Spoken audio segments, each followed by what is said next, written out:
La comédienne et militante de 36 ans s'apprête à retrouver le banc des partis civils 10 mois après la condamnation en première instance du réalisateur Christophe Roudzia.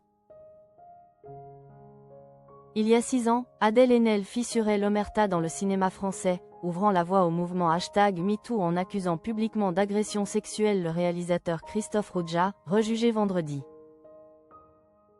La comédienne et militante de 36 ans s'apprête à retrouver le banc des partis civils 10 mois après la condamnation en première instance de Christophe Roudzia, un moment extrêmement important qu'elle avait accueilli avec soulagement. Lors du premier procès, qui avait conclu à une forme d'emprise du réalisateur sur l'adolescente qu'elle était, elle avait péniblement contenu sa rage. Avant d'exploser face à lui, « Mais ferme ta gueule !» Qui était là autour de cet enfant pour lui dire « Ce n'est pas de ta faute ». Cesse de la manipulation, cesse de la violence, avait-elle interrogé à la barre. Depuis bientôt 6 ans, l'actrice se tient éloignée du monde du cinéma. Tant que vous produisez ces images sexistes, racistes, validistes, et tant que vous reposez sur un système de création des images qui repose sur l'exploitation et la violence, c'est sûr que je ne vais pas participer, confiait-elle en octobre à l'AFP. Intégrité.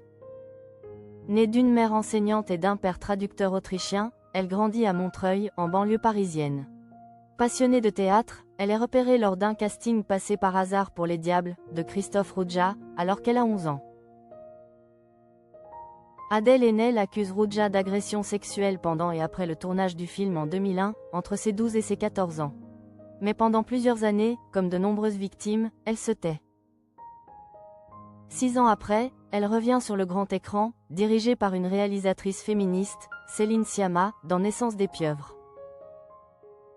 Elle enchaîne les rôles au caractère affirmé, comme celui d'une militante d'Act Up dans 120 battements par minute, 2017, de Robin Campillo.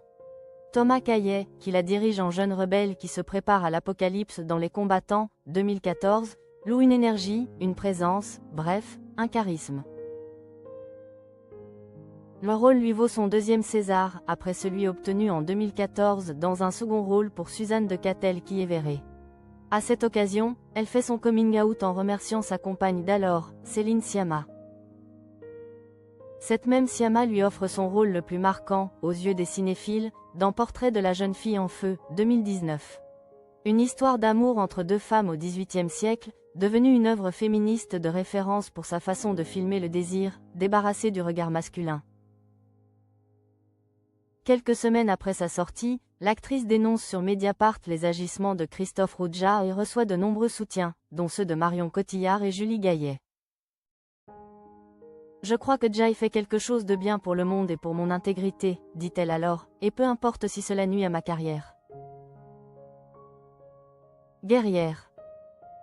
Cette carrière bascule quelques mois plus tard, lors de la cérémonie des Césars 2020.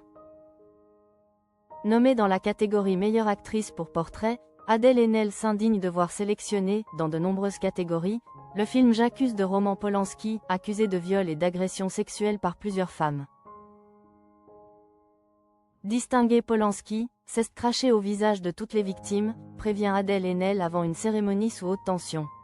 Le 29 février 2020, le cinéaste, absent, est récompensé.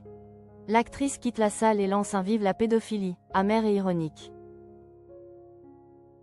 Elle devient un symbole. L'autrice Virginie Despentes salue le lendemain la guerrière, celle grâce à laquelle les femmes osent dire « on se lève et on se casse ».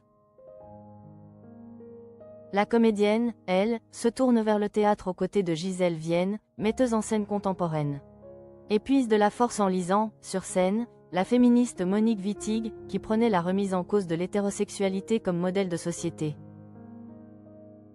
Elle continue en parallèle la lutte, à la gauche de la gauche, contre les violences sexuelles, le racisme et le capitalisme. En septembre, elle se joint à la flottille internationale pour briser le blocus à Gaza. Je ne pouvais plus rester silencieuse.